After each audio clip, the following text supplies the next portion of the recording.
Hello and welcome to the Corgi Town USA podcast. I am Candy. This is Chuckles. He is the president of the Corgi Committee and spokescorg for Corgi Town USA. And we also have on the floor, because they're too big to pick up, my corgi, Digby, and my Australian cattle dog, and that is Wiggin. Wiggin. He's one of our chairs of the Corgi Committee. He is one of the chairs of the Corgi Committee. Honorary, yeah. Well, today we have a special guest. We are continuing our segment on rescue stories. And we have a nice lady named Cheyenne, which I love that. That tickles me to death because my girl, my rescue girl, her name is Cheyenne. Right. And I named her Booger. And I always call her Booger. I don't call her Cheyenne anymore, but all of her legal paperwork says Cheyenne. So when I call to make an appointment at the vet, I say, oh, I need to get Booger in for shots. They say, is that Cheyenne? I'm like, yes. Yes. So I love that we met a person named Cheyenne. I said, you wouldn't believe it, but my dog shares the same name as you, but I never call her that. So, but she has a rescue brindle corgi named Bits. So we are going to hear Bits' story today. Oh, how wonderful. I love rescue. And Cheyenne, actually, Wiggins' sister, a now gone sister, unfortunately.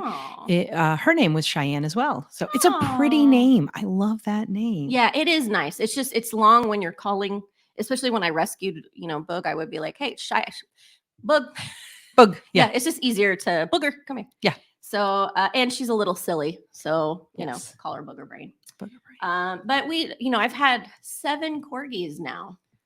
Had 7. Yeah, I have a new nephew. Yes, Mortimer Barnabas. Morty B. Mortimer Barnabas. He is the cutest. Yeah, he's a little baby. We're learning a lot. Yes. But with all these rescues I've had, we've talked a lot. Of course, we're pro rescue here at Corgi Town USA. We definitely recommend, if you can, please rescue if you want a corgi. You will always find ones that need homes. And we talk a lot about their situation, and it's different when you get a puppy from a breeder, a reputable breeder, and you kind of know their history, the health testing, kind of the conditions. With rescues, you're not so lucky. It's whatever happened before. It's whatever happened before. And you are giving a precious soul a wonderful life. However long that life may be, you're giving a precious soul a wonderful life. Digby, everybody knows my story, and Digby gave me, reason to get out of bed every morning, and that was to walk him, and just lots of love and hugs and kisses at the most trying time. And he was with you, and that was an amazing home for him to be in, and now he's with me, and it's an amazing home for him to be in. And however long a rescue is with you, that's, how long you can make their lives amazing. Yeah. I love rescue stories. Yes. And the process is so rewarding. It is. And you don't know what you're going to get.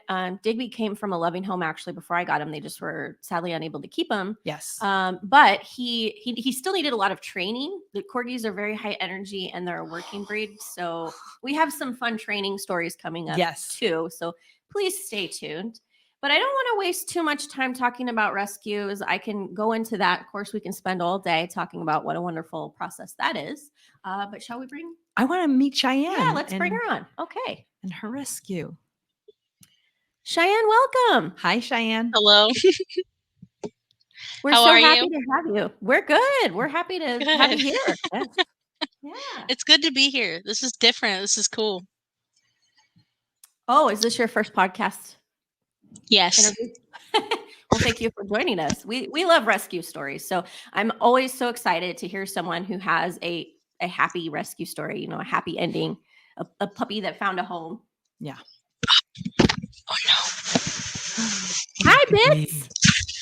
Hello, Dear listener, if you are following us on Spotify, Google, Apple, or one of the other podcast platforms, we highly recommend that after you listen to the episode, you go over to our YouTube page so that you can see on camera the lovely little rescue baby that is Bits, because he's joining us on camera today. He's adorable. He's like, what is happening? Yeah. I love that look when you pull them up in your lap and you have them on your Zoom call with work, or you have them on a podcast and they go like, "What are you doing, Mom? Dad, what the heck?" It depends on which one. I mean, most of them are like, no, like Digby doesn't like it. You put him in his. Oh yeah, lap. no, Digby does not like it at all. Chuckles is all about it. He says, "I'm a model. Mom says I'm perfect. Would you like to see me? I'm going to join. I want to be part of this." Yes. Yes. So I had some questions for you about Bits. Yeah, go for it. So dear listener, dear viewer, we are in Arizona and we're part of this large, wonderful group of Arizona Corgi Parrots. And so Bits here is also an Arizona Corgi, and his mom's an Arizona Corgi parent. So I was so excited to discover you guys, and I would love to hear what made you want a Corgi, Cheyenne. What made you want to rescue a Corgi? So, funny story.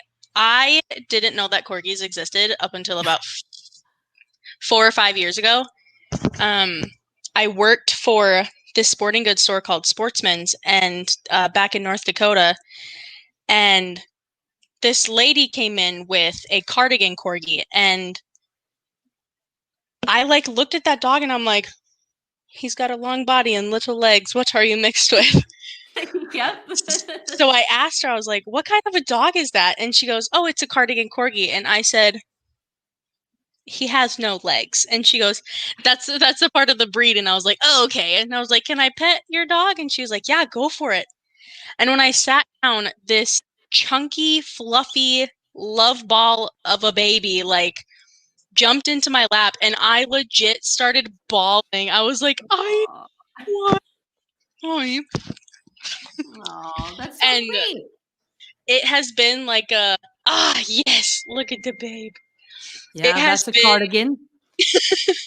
It has been like a, I don't want to say obsession, but kind of an obsession for 5 years now.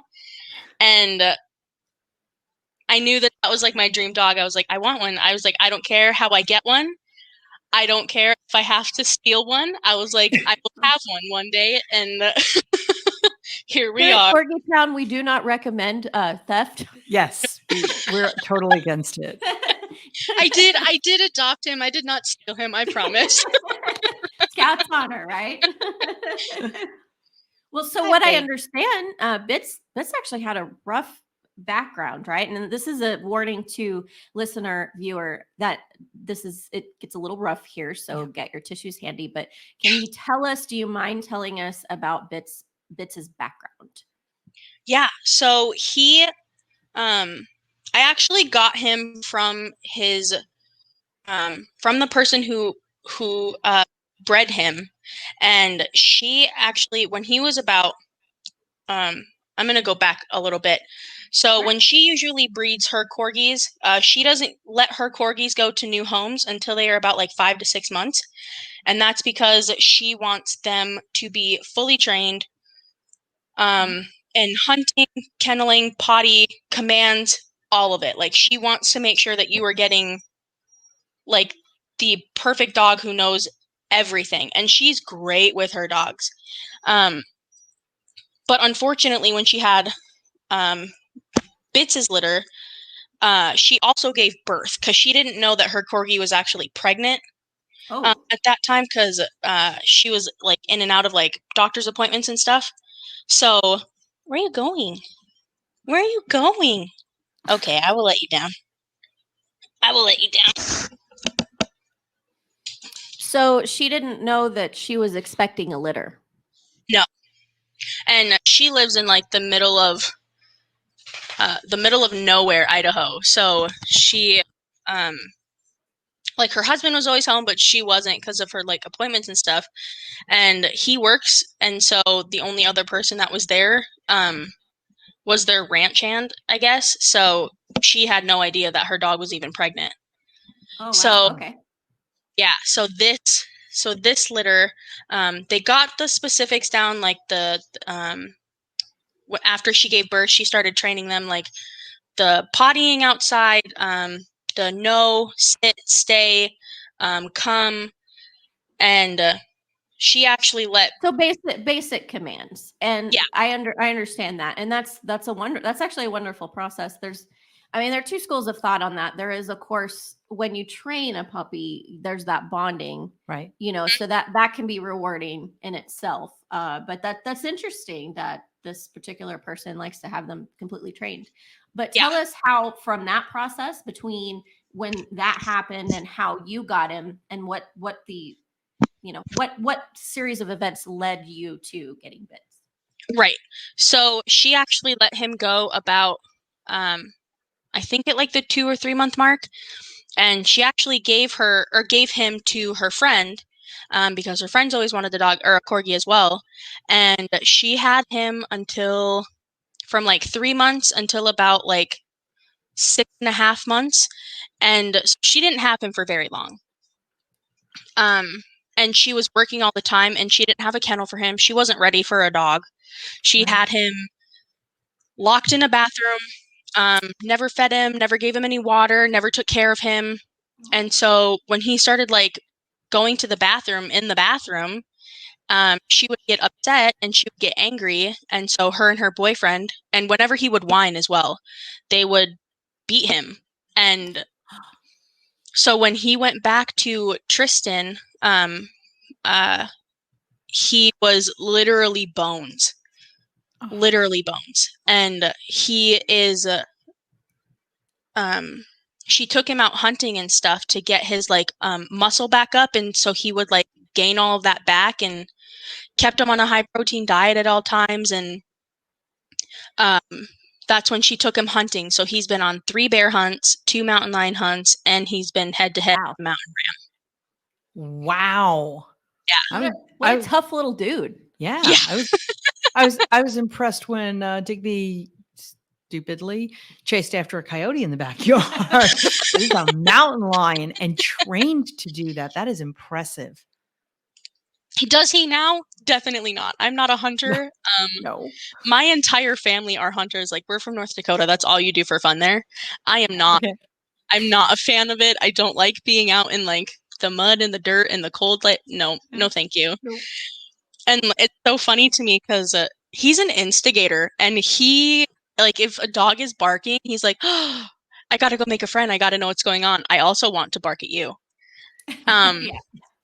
And I don't know what it is. I feel like he thinks he was a husky and a German shepherd in his past life, because that's the only dog he plays with. Like, he sees other corgis and he's like, oh my God, you're as small as me. Like, that's awesome. Let's go run together. Let's go do a lap. And then I'm going to like dip out because I see like 7 huskies over there that I want to go mess with. It's quite possible he was a husky and a German shepherd in his past life. That, or he just sees dogs his size are not a challenge. Maybe. Yeah, that as well. And it's so funny to me because like a week and a half ago, we actually took him to a dog park, and this like giant German shepherd grabbed Bits by the neck and was like pulling him everywhere. And Bits is having the time of his life. Like, his tongue's out, he's panting, like he's doing great. And they were like, oh my God, I'm so sorry. And I'm like, my dog does this for fun. Like, he tries to get my cat to do this at home. Like, it's okay. Like, nothing can hurt him now, I promise. So he's fearless, huh? Fearless. Oh yeah. He is still a little bit of a trauma baby. I've only had him for 10 months. So it has taken him 10 months to not only know that it's okay to like eat, and know that it's okay to like drink whenever he wants, eat whenever he wants, and to know like it's okay to get up on the furniture. It's okay if you want to jump onto the bed. Like, it wasn't until like 2 weeks after we moved here, which was a month ago, that he was like, I think that it's okay for me to get on the bed now. And I feel terrible because every time that my fiance and I are loud, because we laugh a lot, like our laughs are really loud. He still gets scared, and he pees a little bit, and he's like, like I can't do that, and that hurts my heart so much. But now he thinks he's a cat, so that's what I got going for me. So how long has Bits been with you then? He's been with me since he was 8 months, and he's how old now? He is. He turned a year in November, so he's like a year and 4 months, I think, 6 months. Oh, Well, I'm so glad that you got him and that you're giving him his best life. Yeah. So, I mean, just this is something to understand. 3.5 months, he was in an abusive situation, 3.5 months. And, uh, 6 months later, you've had him for about, no, more than that, about 10 months. Yeah, you've had him for 10 months. And it's going to take probably a while to undo the damage. And that's why rescues need such love. And if you've got love in your heart and patience, Cheyenne, that is beautiful. The love in your heart and the patience that you have to undo the evil. I can't say any other word but evil. No, I can't imagine anybody hurting a defenseless animal. Yeah. I just, and just because you're frustrated, I mean, as humans, we tend to lose our tempers and things like that and become impatient. But I just can't imagine when they're so helpless. Yeah. It's unfathomable to me. But I'm so glad that he has a good home now. And some of that with rescues, even with under the best circumstances, some of the trauma doesn't actually get ever undone. Unfortunately, when he was so young when this happened to him, it's probably going to be a lifelong struggle just to let him know that it's okay all the time. He will probably get comfortable as time goes along and enjoy and be able to relax and enjoy himself. But there are going to be certain triggers. And I speak from experience because I've had several rescue corgis and a Hammer I got was in pretty good shape. The guy just couldn't keep him anymore. And so was Digby. But my girls were in horrible situations. They were abused. They were neglected. They had horrible things happen to them.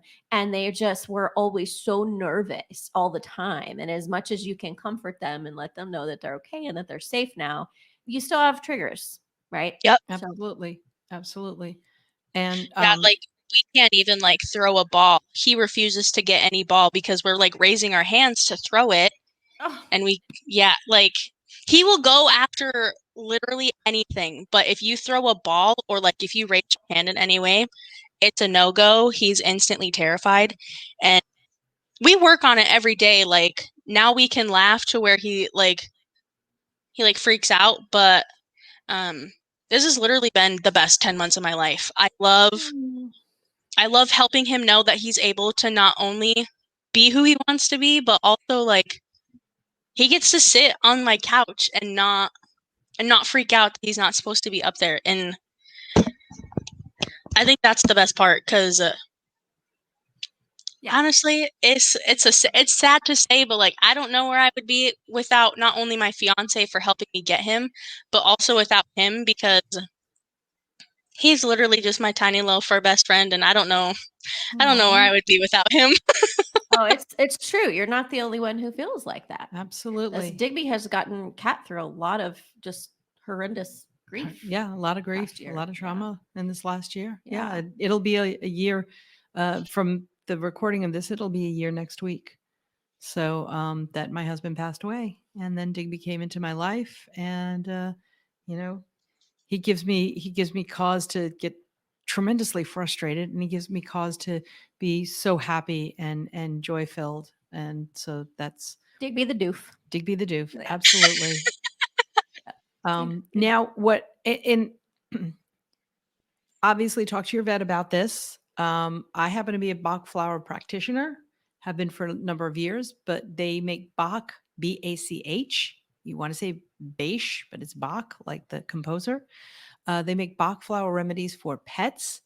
And there's one called Rescue. If you have a pet that has had trauma, speak to your vet about it. But you said that's what's in Rescue Remedy, the over-the-counter that you get at pet stores. The over-the-counter, is Bach flower. So it's and Rescue Remedy is actually the history of Rescue Remedies. It's 5 of the Bach flower remedies. They are single flower remedies, and Rescue is a combination of the 5 for trauma. And then so that's all in one bottle, and you put a few drops in their water. It doesn't take a lot.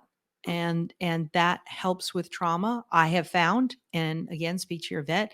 And another one that most people don't know about is the remedy walnut, also a Bach flower remedy, and you can get that usually at your local Whole Foods or any store that has remedies and that sort of thing.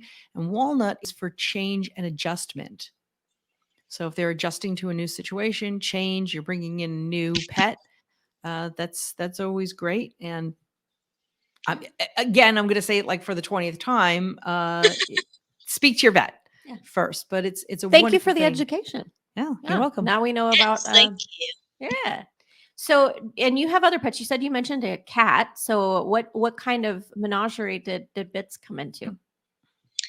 That was a tricky one. She is literally the light of my fiance's eyes. Like, they are two peas in a pod.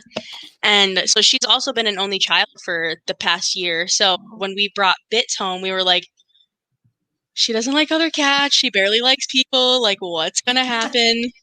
So I had this whole plan set out. Like, we had 2 bedrooms in our last house. So I was like, we're going to keep her in one bedroom for 2 weeks. Let her out when Bits is sleeping, or like when I'm taking Bits for a walk or whatever, so she can smell him. And then when she decides she wants to go sleep, she'll go into that room and Bits will come out of the other room.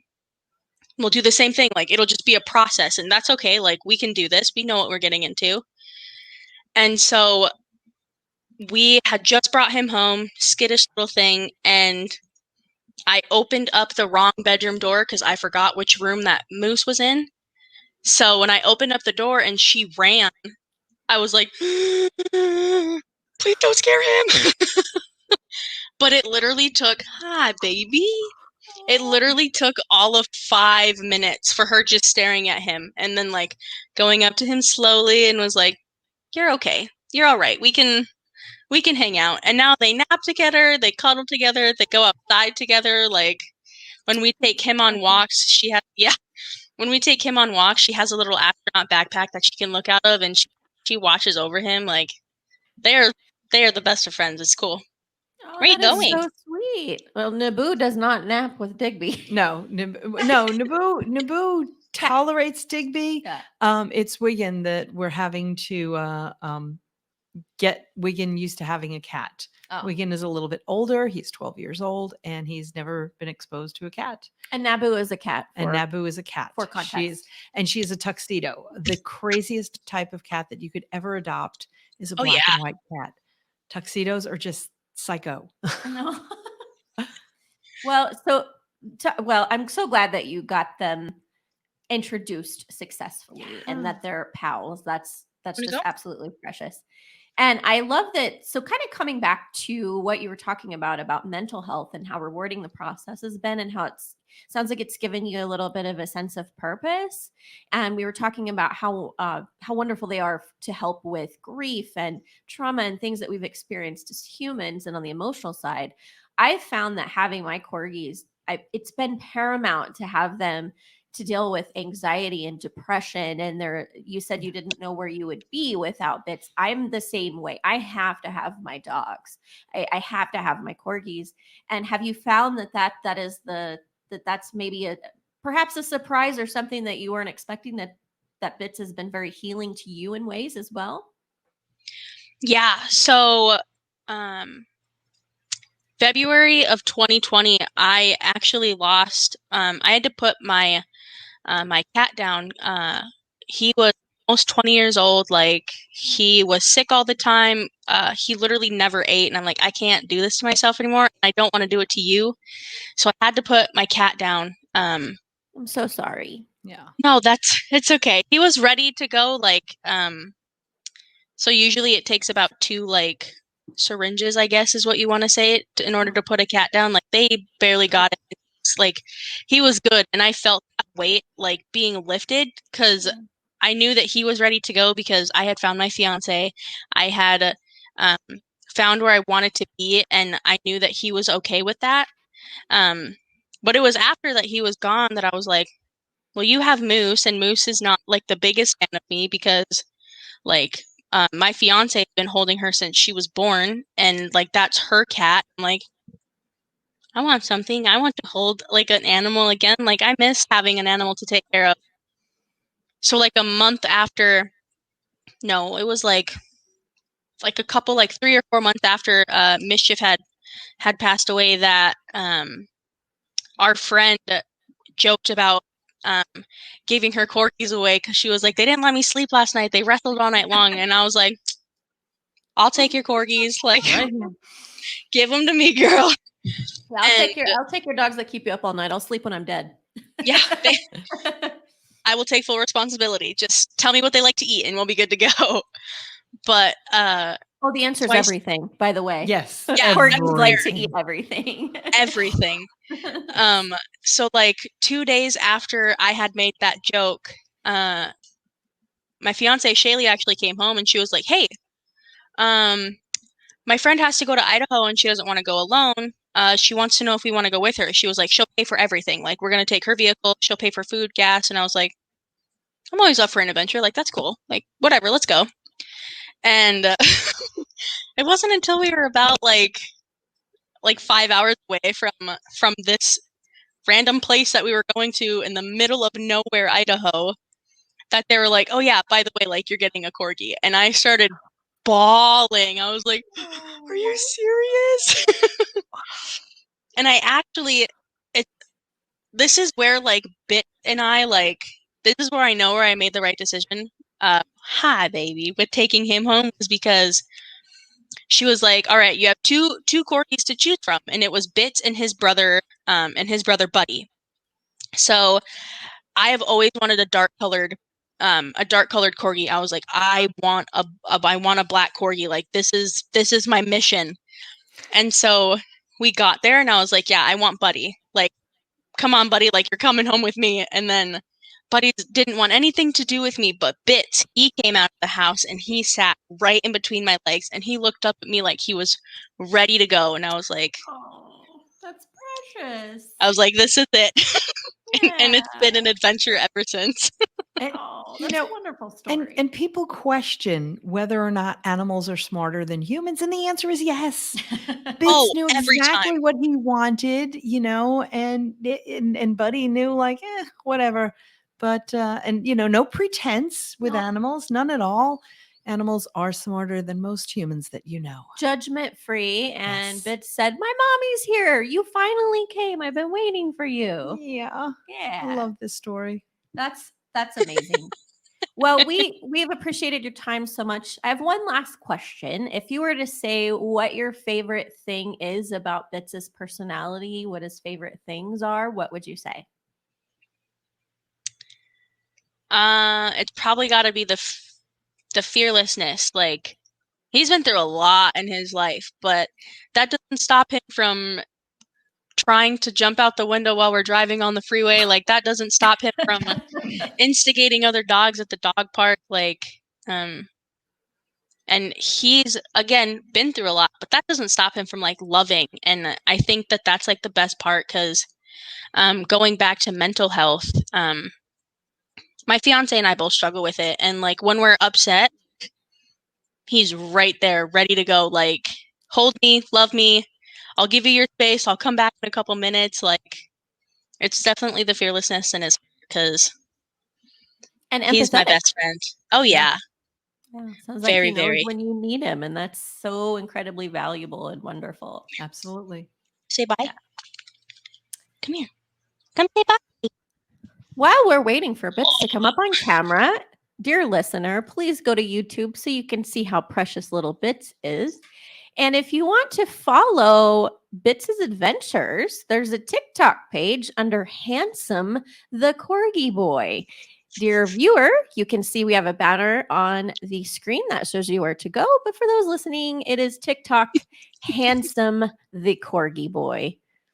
Well, thank you so much, Cheyenne, for rescuing that precious little bean. And we wish you many years of happiness for both of you. Yes. Thank you. For all four of you, really. Yeah, all of you, of course. All of you, the whole family. I didn't mean to fail to include the whole family, but yes. But no, you're certainly you and Bit. Yeah. It's awesome.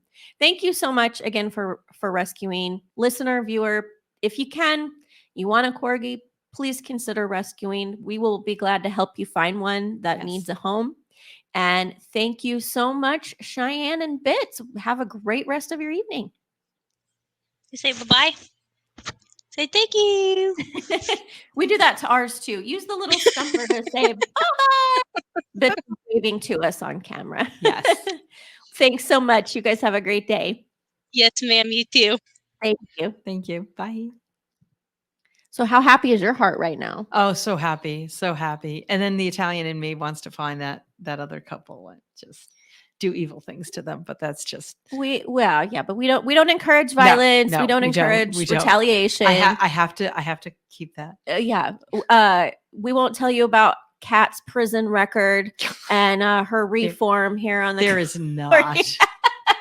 No, that's the best thing you can do when rescuing is when they've had a horrible situation like that. We hope not. We hate to hear it, but the beauty is that someone loving comes along and rescues and gives them a second chance. Absolutely. Absolutely. Love them as much as is humanly possible, and please support your local rescue agencies. Yeah, they need fosters. They need volunteers to foster. If you, not everyone's cut out to be a foster, but they do need the rescues do need volunteers for fostering. Of course, funds, things like that. Absolutely. In some of the shelters need help if it's daily walks, things like that. Those are great ways to contribute if you're not ready to take on a baby of your own, but you still want that bonding and want to be able to help. Those are all good things to do. Always. Well, thank you for joining us today, listener, viewer. We appreciate you joining us for this wonderful rescue story. If you enjoyed this, please like and subscribe to our YouTube channel. We are also on Instagram and Facebook at Corgi Town USA. Instagram's Corgi_Town_USA. And we are also on TikTok. Yes. If you want to see Mortimer, the little baby, we have been having fun making all kinds of little videos to lovely, nice, and heartwarming hip hop songs. Nothing like a cute little corgi dancing around to Busta Rhymes. But please go to our TikTok, follow us on TikTok, follow us on Instagram, follow us on Facebook. Please like and subscribe to our YouTube channel. Any way that you can help us. We also like to give back. So the more people we have aware, the more it helps out all of us and Corgidom. That's right. Yeah. Well, we're going to sign off tonight. It's Candy, Chuckles, Digby, Wiggin, and Catherine, thank you so much. We'll see you next time. We're here for you every Thursday, all things Corgi, Corgi Town USA. Bye.